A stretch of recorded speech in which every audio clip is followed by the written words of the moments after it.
Nunca pensé que un regalo por el Día del Padre pudiera destrozarme la vida. Se suponía que era algo divertido, de esos kits de ADN para conocer los orígenes familiares. Mi mujer, Emilia, lo compró para mí y para nuestros dos hijos, de 12 y 9 años. Será genial saber de dónde venimos, dijo entre risas. Sí, genial. 3 semanas después, recibí un correo, tus resultados están listos. Lo abrí. Y ahí estaba, no tenía ninguna conexión genética con ninguno de mis hijos. ¿Ninguna? Al principio pensé que era un error del laboratorio. Luego, que quizá había alguna confusión con la documentación del hospital. Pero, en el fondo, lo sabía. Algo no cuadraba. Imprimí los resultados y se los mostré a Emilia aquella noche. Se quedó blanca, y al instante empezó a llorar, descontroladamente. No lo entiendes, no es lo que parece, dijo entre sollozos. Lo cual, visto ahora, fue una frase bastante absurda, teniendo en cuenta que lo decía la ciencia misma. Durante 2 días me evitó. Y después empezó con las excusas. Que si el hospital podía haber mezclado a los bebés. Que si mi prueba quizá estaba mal. Y, por último, gritó. ¿Por qué quieres destrozar a tu familia por un papel sin sentido? Pero lo que de verdad me heló la sangre fue lo último que dijo antes de salir dando un portazo. Si sigues investigando, vas a destruir más vidas de las que imaginas. Y tenía razón. Porque cuando empecé a tirar del hilo, cuando busqué quién podía ser el verdadero padre, descubrí algo que no solo rompió mi matrimonio. Arrasó con 2 familias, destapó un escándalo que acabaría en los titulares de nuestro pueblo, y reveló que la persona en la que más confiaba, me había estado mintiendo durante más de 10 años. Y no hablo de un simple conocido o de un compañero de trabajo. No. La verdad estaba mucho más cerca. Mucho más oscura. Digamos que, la traición de mi mujer no era el único secreto que ocultaba. Retrocedamos un poco. Mi mejor amigo y socio, Tomás, y yo éramos copropietarios de una pequeña empresa de construcción. Nos dedicábamos a hacer viviendas a medida, casi todas en nuestro propio pueblo, un sitio pequeño, donde todo el mundo se conoce. Tomás fue mi padrino de boda. Es el padrino de mis 2 hijos. Pasábamos las vacaciones juntos. Nuestras familias eran prácticamente una sola, barbacoas en el jardín, noches de pijamas de los niños, cumpleaños compartidos, todo. Pero después del desastre de la prueba de ADN, algo empezó a inquietarme. La forma en que Emilia reaccionaba cada vez que mencionaba el nombre de Tomás. Esa tensión extraña entre ellos, que antes yo atribuía a simples bromas. Y luego estaba la coincidencia de fechas. Los 2 niños nacieron justo en la época en que Emilia y yo teníamos más carga de trabajo, y Tomás ayudaba mucho por entonces. No quise precipitarme. Así que usé lo que mejor sé hacer, observar con calma y método. Empecé revisando las cuentas de la empresa, al principio solo para distraerme. Pero fue entonces cuando lo vi, transferencias raras, facturas duplicadas, pagos de asesorías, que no cuadraban. Miles de euros desaparecidos, enviados a un supuesto proveedor particular. El nombre del beneficiario, el apellido de soltera de Emilia. No era solo una traición. Era malversación. No enfrenté a nadie de inmediato. En su lugar, llamé a nuestro contable y pedí una auditoría interna rutinaria. Todo formal, todo legal. Tomás no sospechó nada. Una semana después, el contable me llamó. Creo que debería venir a la oficina. Algunos de estos pagos están vinculados a una propiedad a nombre de su esposa. ¿Una propiedad? ¿A nombre de Emilia? Resulta que, mientras yo me dejaba la piel construyendo casas para otros, Tomás y Emilia habían comprado una casa junto a un embalse, a unos 40 minutos de aquí. Propiedad compartida. Escrituras firmadas en silencio. Y entonces el contable soltó la última bomba. Va a querer ver quién figura como persona de contacto de emergencia en la hipoteca. Era Tomás. No yo. Esa noche no la enfrenté. No grité. Solo imprimí todo, las facturas, las transferencias, los registros de la propiedad, y lo guardé en una carpeta con la etiqueta Plan de Reforma. Emilia me vio haciéndolo y sonrió. Otra noche de trabajo, dijo, dándome un beso en la mejilla. Si supiera el tipo de proyecto que estaba a punto de construir. A veces el universo te ofrece oportunidades envueltas en caos. La mía llegó una semana después, durante la reunión de padres del colegio de nuestro hijo mayor, Ethan. Emilia llevaba días esquivándome en casa, llamadas urgentes, clases de yoga que se alargaban misteriosamente, dolores de cabeza repentinos, cualquier excusa servía. Pero no podía evitar un acto escolar, sobre todo uno en el que las profesoras siempre decían lo implicados que estábamos como padres. Cuando entré en el aula, yo ya sabía la verdad, Tomás era el padre de mis 2 hijos. Había hecho una prueba de ADN privada usando sus cepillos de dientes. Los resultados habían llegado esa misma mañana. Pero no iba a estallar. No todavía. Emilia llegó tarde, con su mejor sonrisa de madre perfecta. Tomás y su mujer, Raquel, ya estaban allí con su hija, que, por cierto, podría haber pasado por hermana de mis hijos. La semejanza dolía. La tutora, la señora Grant, comenzó la reunión hablando de trabajo en equipo y de la importancia de un ambiente familiar positivo. Comentó un proyecto reciente que había unido mucho a padres e hijos. Y entonces dijo algo que me hizo un nudo en el estómago, y que dejó a Emilia sin color en la cara. Quiero agradecer al padre de Ethan por venir la semana pasada a ayudar con el taller de madera. A los niños les encantó. Yo no había pisado ese colegio en meses. Pero Tomás sí. Todas las miradas se giraron hacia él. Raquel parpadeó, confundida. ¿Cómo? ¿Fuiste a la clase de Ethan? Tomás tartamudeó. Solo fui a dejarle algo a Marcos. La profesora lo interrumpió. No. Se quedó casi 2 horas. Los niños no paraban de hablar de lo divertido que fue tener a los 2 papás allí. Los 2 papás. El silencio que siguió se podía cortar con un cuchillo. Raquel se quedó inmóvil. Emilia empezó a negar con la cabeza, murmurando. Es un malentendido. Estás dándole la vuelta a todo, como siempre. No necesité decir nada. Solo abrí mi carpeta, saqué unos papeles y los deslicé sobre la mesa. La escritura de la casa con ambos nombres, las transferencias bancarias coincidentes, y encima, los resultados del ADN. Raquel los miró. Luego miró a Tomás. Y se echó a reír, no de diversión, sino de pura incredulidad. La profesora se excusó enseguida. Otros padres empezaban a asomarse desde el pasillo. Algunos ya tenían el móvil en la mano. Emilia me agarró del brazo y me susurró, furiosa. Lo estás destrozando todo. Para allá. Me incliné y le dije, muy tranquilo. No, Emilia. Quien lo destrozó fuiste tú.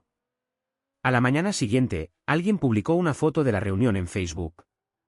El pie de foto decía: cuando al final los 2 papás van a la tutoría del mismo niño. En cuestión de horas, se había hecho viral en todo el pueblo. A las 9 de la mañana del día siguiente, mi móvil no paraba de sonar. Mensajes, llamadas, notificaciones por todas partes. Todo el mundo había visto la foto. En realidad, ni siquiera era tan escandalosa, solo salíamos Emilia, Tomás, Raquel y yo sentados en aquella aula. Pero el pie de foto la convirtió en dinamita digital. Cuando al final los 2 papás van a la tutoría del mismo niño. Alguien hizo una captura, y en cuestión de horas las páginas de cotilleos del pueblo ardían. Luego saltó a Twitter y a foros de Internet. Incluso una página local de memes publicó una versión con el texto: doble de padres, doble de drama. A mediodía, Emilia estaba al borde del colapso. Lloraba, gritaba, amenazaba con denunciar a quien fuera que lo hubiera publicado. Tomás desapareció del mapa. Pero su esposa, Raquel, publicó algo tan breve como demoledor. Parece que mi marido no solo construye casas. 20.000 reacciones. Cientos de comentarios. El teléfono de la empresa no paraba de sonar. Clientes pidiendo devoluciones, inversores exigiendo explicaciones. Un periódico local incluso sacó un artículo titulado: constructor local envuelto en escándalo familiar, una infidelidad destapada en el colegio. Y yo, no dije una palabra. ¿Ni una? Emilia iba de un lado a otro por la casa, alternando entre sollozos y gritos. Tienes que arreglarlo. Tú. Me están destrozando la vida. Y entonces lo entendí. No lloraba por remordimiento. Lloraba porque había perdido el control. Así que le di justo lo que creía querer, control. Le dije, tranquilo y sereno. Adelante. Haz una declaración pública. Cuenta tu versión. Y lo hizo. Publicó un texto larguísimo en Facebook, titulado La verdad que no quieren que sepas. Una auténtica obra maestra del autoengaño. Se presentaba como víctima, que si había sido manipulada emocionalmente, que si yo era frío y distante, y que Tomás solo intentó apoyarla en un momento difícil. Podría haber colado. Si no hubiera cometido un pequeño error, al final del post subió sin querer un collage de capturas de pantalla con sus mensajes con Tomás, con fechas que coincidían con nuestras vacaciones familiares y reuniones de trabajo. Internet hizo lo que mejor sabe hacer, ampliar, comparar y hacer memes.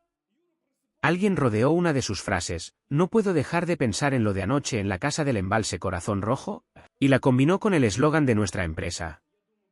Construimos sueños. A veces, también familias. Nuestro perfil de Google se llenó de reseñas sarcásticas.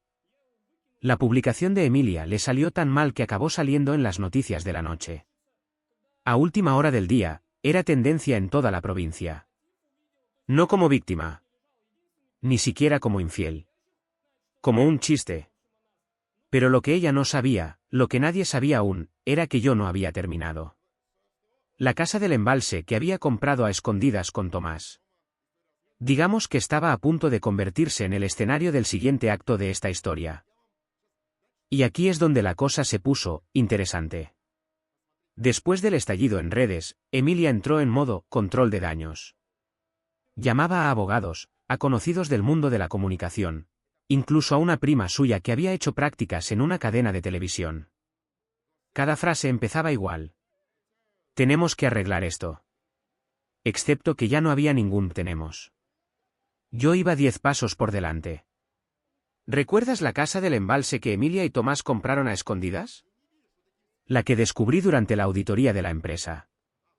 Pues resulta que Tomás había usado la dirección de nuestra oficina como domicilio para la correspondencia fiscal de la propiedad. Eso significaba que, legalmente, el inmueble figuraba en los registros de la empresa. Y, por tanto, yo tenía pleno derecho a acceder a todo. Así que se me ocurrió una idea.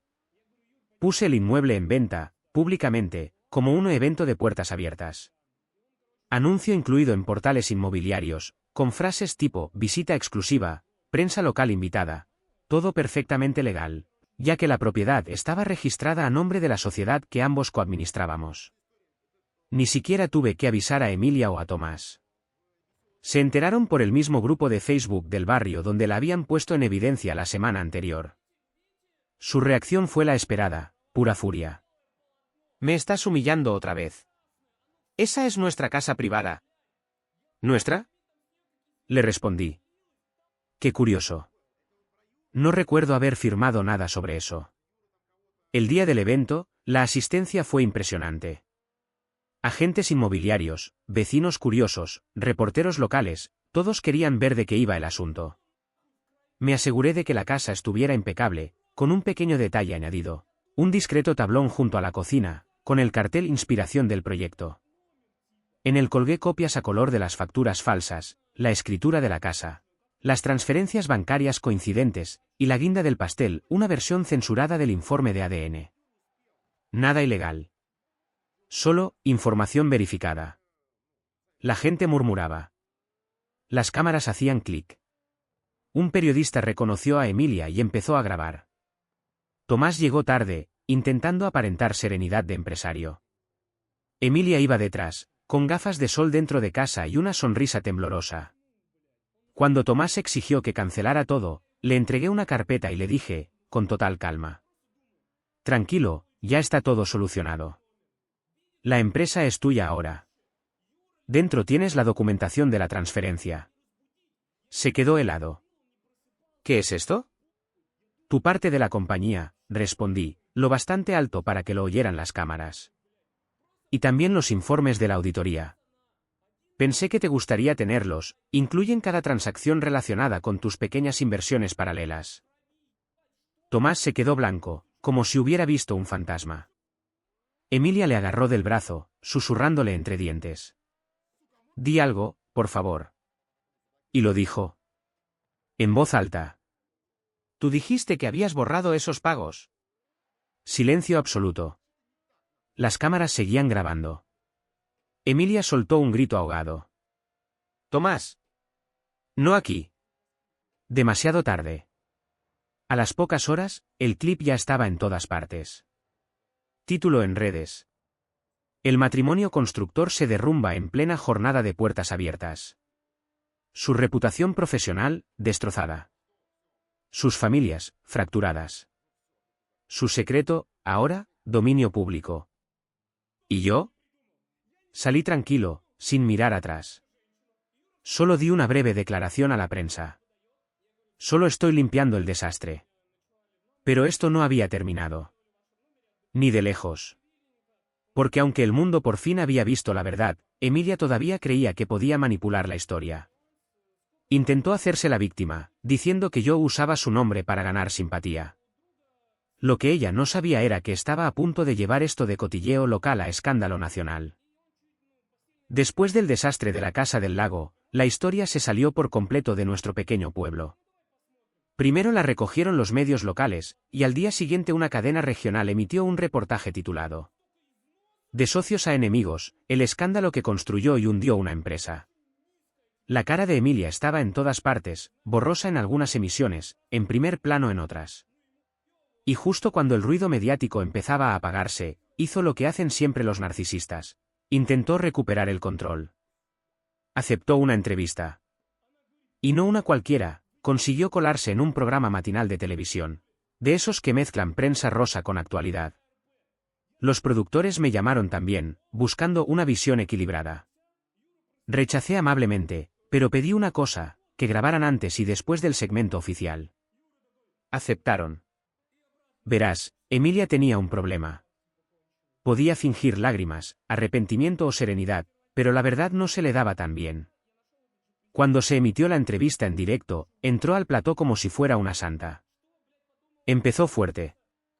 Solo quiero proteger a mis hijos de todo este odio mediático. Me describió como frío, a Tomás como alguien que se aprovechó de su vulnerabilidad, y aseguró no tener ningún conocimiento de los fondos desaparecidos. Pero entonces llegó la pregunta. La que yo sabía que caería. Emilia, ¿puede aclarar cómo aparece su firma en la escritura de la Casa del Lago? Su sonrisa se congeló. Debe de ser un error administrativo o una falsificación. El presentador la interrumpió, con una sonrisa tensa. Hemos comprobado los registros del catastro. Su firma y sus iniciales aparecen en todas las páginas. El público murmuró. Y ahí, bajo la presión, se le escapó. Tomás dijo que él se encargaría de esos pagos. Yo no sabía qué. Se detuvo, consciente de lo que acababa de admitir. El presentador arqueó una ceja. ¿Entonces sí estaba al tanto de los pagos? Su rostro se desmoronó. Están manipulando mis palabras. Gritó. Pero ya era tarde. El clip voló por internet. Congelaron justo el momento en que decía, Tomás dijo que él se encargaría de esos pagos. Hashtags, memes, reacciones, titulares. Almohadilla Tomás dijo que él se encargaba estuvo 3 días seguidos en tendencias. Y yo no tuve que mover un solo dedo. Su propia boca hizo todo el trabajo. Esa misma noche, la cadena publicó el metraje sin cortar, ¿recuerdas mi petición? Se la veía gritando a los productores después de la entrevista, llamándoles carroñeros y exigiendo que borraran el vídeo. Fue gasolina sobre el fuego. En menos de una semana, Tomás desapareció discretamente del mapa. Su mujer pidió el divorcio. La empresa se reestructuró, esta vez, bajo mi exclusiva dirección. ¿Y Emilia? Volvió a llamarme. Llorando, suplicando, prometiendo que aún podíamos arreglarlo. Y ahí lo entendí por fin. Ella seguía pensando que todo esto era venganza. Pero no. Yo no estaba intentando destruirla. Estaba construyendo algo. Algo nuevo. Algo que, irónicamente, ella misma ayudó a crear. Una semana después del desastre de la entrevista, recibí un correo de una dirección que no reconocía. Asunto: consulta sobre derechos de historia, confidencial. Era de una productora vinculada a una conocida plataforma de streaming. Habían visto los vídeos virales, los memes, la caída pública, y querían hacer un documental. No uno de esos programas sensacionalistas, sino algo serio. Una historia sobre la manipulación, el autoengaño y la serenidad de quienes eligen la verdad por encima del caos. El título provisional: Planos de una traición. Al principio me reí. No quería saber nada del tema. Pero el productor dijo algo que me dejó pensativo. No queremos su versión. Queremos la tuya. Mantener la calma y desmontar una mentira sin perder la dignidad, eso no se ve todos los días. Por primera vez desde que empezó esta pesadilla, entendí que tenía una oportunidad de controlar el relato. De transformar el desastre en algo con sentido. Así que acepté. Querían autenticidad, y se la di: documentos, correos, extractos del informe de auditoría, todo. Incluso grabé una entrevista tranquila en mi taller.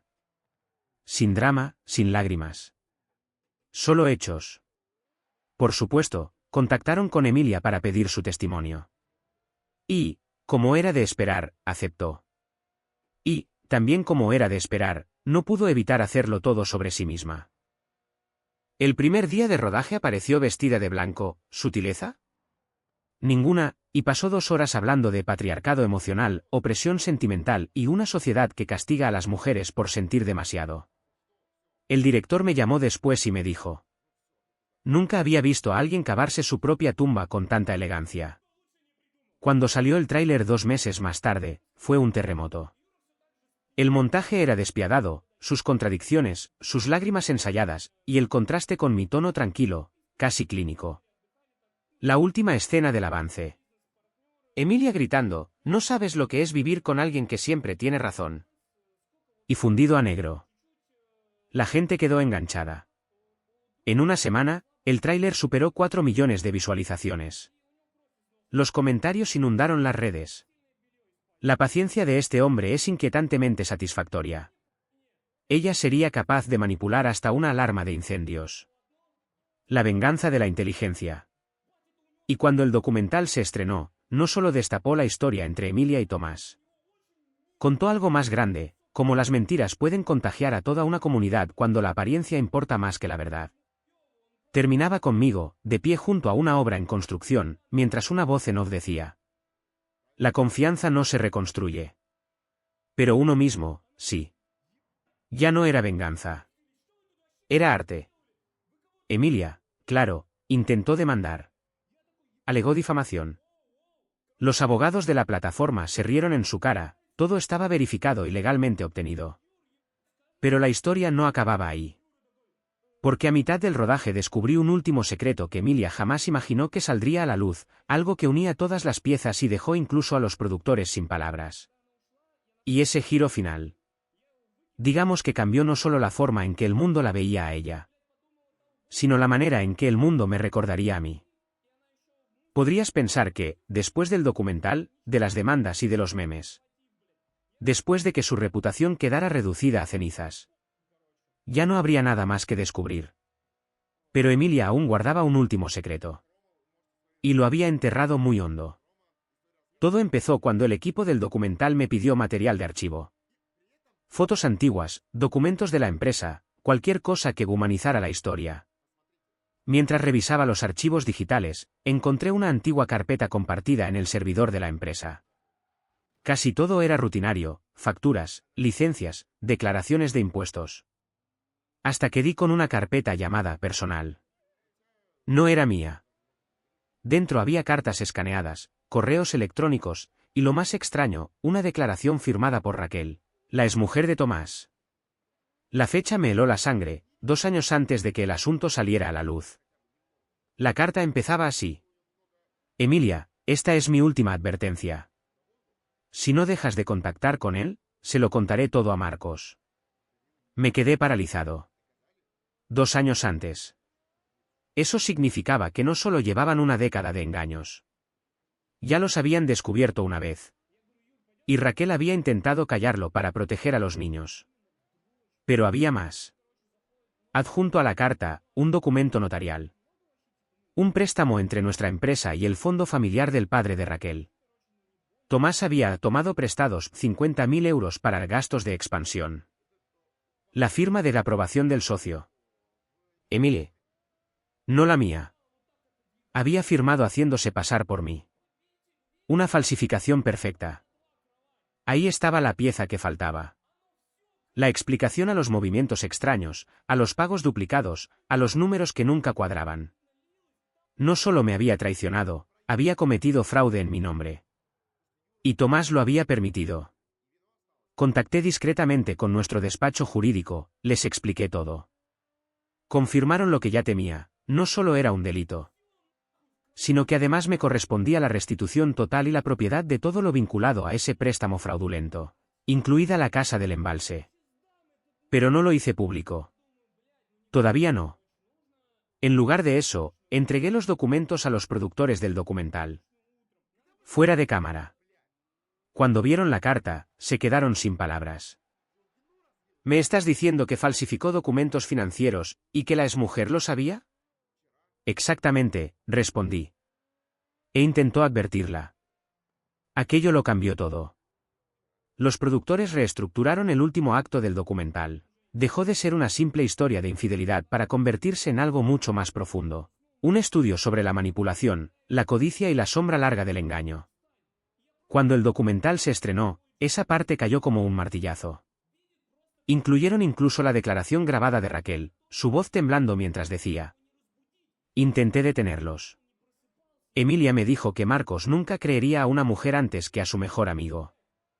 La reacción del público fue brutal. Internet se volvió completamente en su contra.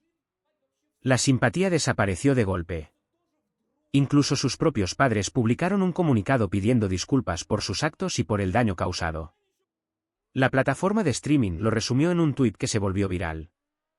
Esto no era una historia de traición.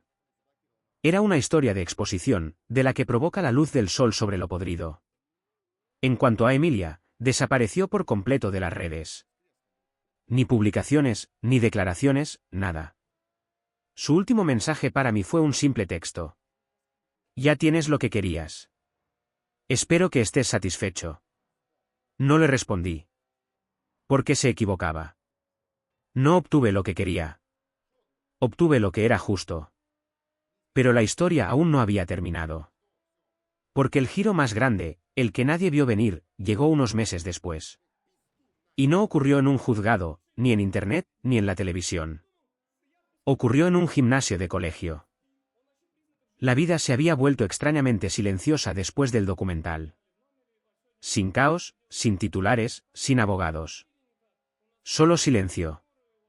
Se sentía bien, aunque inquietante. Como la calma después de una tormenta que ha cambiado por completo la forma de la costa.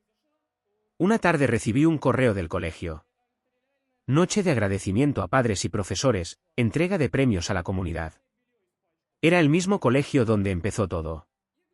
Donde se tomó aquella foto. Estuve a punto de no ir. Pero fue Ethan, mi hijo mayor, sí, mi hijo, por mucho que el ADN diga otra cosa, quien me lo pidió en persona. Papá, ¿puedes venir? Me van a dar un premio. Por resiliencia. ¿Cómo iba a decirle que no? El gimnasio estaba lleno. Los mismos padres que antes susurraban a mis espaldas ahora me sonreían, me daban la mano, me decían. Has llevado todo con una elegancia increíble. Curioso cómo cambia la gente cuando cambia la marea. A mitad de la ceremonia, la directora cogió el micrófono. Esta noche queremos reconocer no solo a nuestros alumnos, sino también a una persona de nuestra comunidad cuya integridad, valentía y serenidad nos han recordado que la verdad sí importa. Sentí una punzada de sospecha. Y entonces escuché mi nombre por los altavoces. Don Marcos Ellis. Aplausos. Ovación en pie. Destellos de cámaras. Me pilló totalmente desprevenido. Ethan sonreía de oreja a oreja, aplaudiendo con fuerza. Al subir al escenario, la vi. Al fondo del gimnasio, con gafas de sol y una bufanda, intentando pasar desapercibida. Emilie. Por supuesto. Se la veía, pequeña. Frágil. Como si ya no encajara allí. Y quizá no lo hacía. La directora me entregó una placa. Por su integridad inquebrantable y su contribución a la verdad en la comunidad. Cogí el micrófono, sonreí y dije simplemente. A veces, no hace falta destruir las mentiras. Solo dejar de alimentarlas. El silencio duró unos segundos. Luego, otra ovación. Pero ese no fue el verdadero giro. Al terminar el acto, mientras la gente salía, se me acercó un representante de la Asociación Nacional de Constructores. Habían visto el documental. Querían contar conmigo para un nuevo programa público, una iniciativa de formación ética para jóvenes emprendedores del sector. Financiada a nivel nacional. Y lo mejor de todo, ¿sabéis quién estaba previsto para dirigir ese mismo programa antes del escándalo? Tomás. La ironía era perfecta. Esa noche, mientras conducía de vuelta a casa, con los niños dormidos en el asiento trasero, la vi de nuevo. Emilia, de pie frente al colegio, bajo las luces tenues. No dijo nada. Solo levantó la mano, con un gesto débil, mientras pasaba con el coche. Por primera vez, no sentí rabia. Tampoco lástima. Solo, cierre. Todo lo que intentó construir sobre mentiras se había derrumbado. Y todo lo que quiso destruir en mí, mi carrera, mi reputación, mi paz, se había convertido en lo que reconstruyó mi vida. Aunque, por lo visto, el destino aún me tenía guardada una última sorpresa.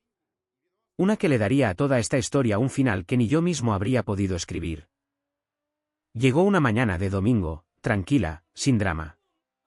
Ni mensajero, ni firma de entrega. Solo un sobre blanco en mi buzón. Sin remite. Solo mi nombre, escrito con la inconfundible letra de Emilia. Estuve a punto de tirarlo. Casi. Pero algo en su peso me hizo dudar. Dentro había una carta doblada y una pequeña fotografía. La carta empezaba así. Marcos. No me debes perdón. Ni siquiera sabría qué hacer con él si me lo dieras. Pero hay algo que debes saber. Ese tono, calmo, sin artificios, sin su habitual teatro, me puso en guardia. Seguí leyendo. Después de todo lo que pasó, empecé terapia. Por primera vez me escuché decir cosas que nunca había admitido, sobre el control, la inseguridad, el miedo. Sobre cómo necesitaba sentirme admirada para saber que existía. Tenías razón, nunca amé la verdad. Solo amaba tener razón. Los niños siguen viéndote como su padre. Me contaron que estás enseñando a Ethan a construir casitas para pájaros. Dijo que tú le dijiste, toda casa fuerte empieza con una base estable. Tenía razón. Y yo destruí la nuestra. La foto que va dentro es de cuando empezamos a construir nuestra primera casa. Tú sostienes a Ethan de bebé, y recuerdo pensar que parecías orgulloso. Ahora entiendo que no estabas orgulloso de mí ni de la casa. Estabas orgulloso de nosotros. Y lo siento. Siento no haber sido la persona que merecía eso. La fotografía cayó de la carta. Yo, con mi vieja chaqueta de trabajo, sonriendo. Ethan, bebé, agarrado a mi brazo. Y ella al fondo, borrosa, riéndose. Un fantasma de lo que fuimos, antes de que las mentiras levantaran muros entre nosotros.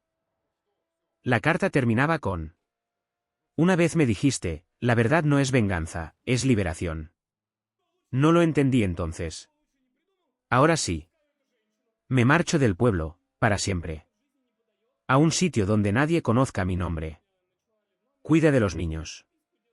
Y cuéntales la verdad cuando creas que estén preparados. Doblé la carta con cuidado y la dejé a un lado. Sin lágrimas. Sin sonrisa. Solo un suspiro. El tipo de exhalación que cierra un capítulo largo y pesado. Un mes después, el documental ganó un premio al mejor reportaje de investigación. Los productores me invitaron a la ceremonia. Fui. No por fama. Por cierre. Al subir al escenario para recoger el premio, miré al público y dije: esta historia no iba sobre la traición. Iba sobre construir algo nuevo a partir de cimientos rotos. Sobre lo que ocurre cuando la verdad deja de susurrar, y por fin habla. El aplauso fue cálido, no ensordecedor. Del tipo que se siente merecido. Después, una periodista me preguntó si me arrepentía de algo. Le respondí: no. Todo lo que se derrumbó hizo espacio para que lo importante pudiera sostenerse en pie. Hoy los niños y yo vivimos tranquilos. La empresa vuelve a prosperar. El pueblo, aquel que antes vivía del chisme, al fin ha pasado página. De vez en cuando, alguien menciona el documental, lo llama, la historia que lo cambió todo. Y supongo que, en cierto modo, así fue. Porque aprendí que la venganza se desvanece, pero la verdad permanece. Y que, a veces, la justicia poética no llega envuelta en fuego, sino en paz.